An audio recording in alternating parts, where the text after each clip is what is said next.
अस्सलाम वालेकुम स्टूडेंट्स, उम्मीद है आप खैरियत से होंगे। बच्चों, आज का हमारा टॉपिक है intersection of two sets. Intersection क्या होता है दो सेट्स का? The intersection of two sets A and B is a set consisting of all the common elements of the set A and B. The intersect of two sets is denoted by A intersection B and read as A intersection B. Intersection of two sets का क्या मतलब है कि जब set A और set B हमारे पास हैं, इन दोनों के कॉमन एलिमेंट्स को हम एक सेट के अंदर लिख देते हैं तो वो हमारा इंटरसेक्शन कहलाता है।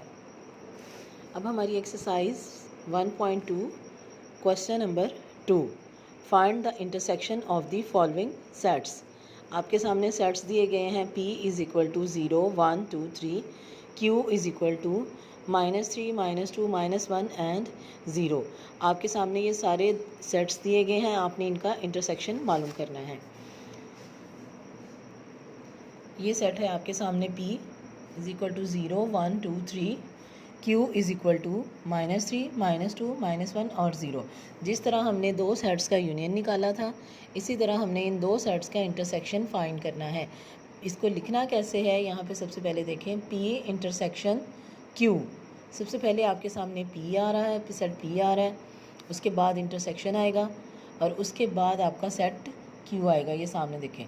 अब इन दोनों में जो कॉमन एलिमेंट्स हैं वो सिर्फ 0 है, तो इसलिए इसका इंटरसेक्शन आ जाएगा 0। अब आगे हम तीन सेट्स का इंटरसेक्शन देखते हैं। बच्चों, आपके सामने क्वेश्चन है x is equal to set, y set and z set. अब आपने इसको किस तरह लिखना है, x intersection y intersection z।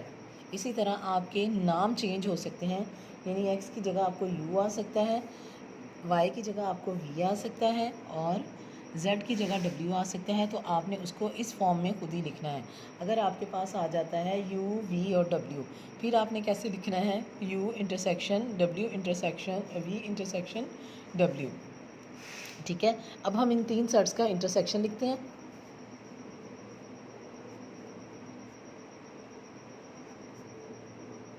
हमने सेट्स को इस तरतीब से लिखना है।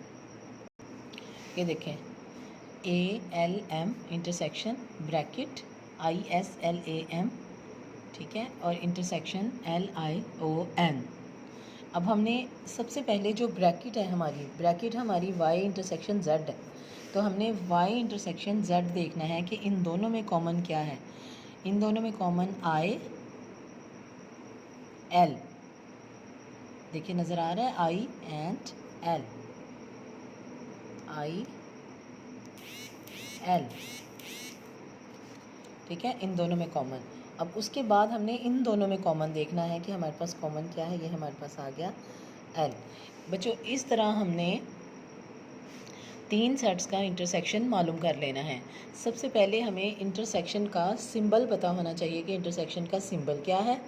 उसके बाद हमने इसको देखना है कि हम इसको राइट कैसे कर रहे हैं।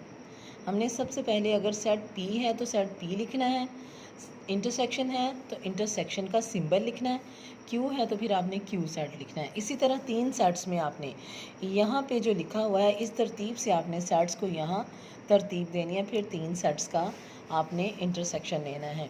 तो बच्चों, हमने क्लियर कर दिया कि यूनियन और इंटरसेक्शन क्या होते हैं। यूनियन में हमने दोनों सेटों को इकट्ठा करके तरतीब से लिखना होता है और इंटरसेक्शन में हमने दो सेट्स दिए जाते हैं जिनमें से हमने कॉमन एलिमेंट्स को फाइंड करके यहाँ पे लिखना होता है। शुक्रिया।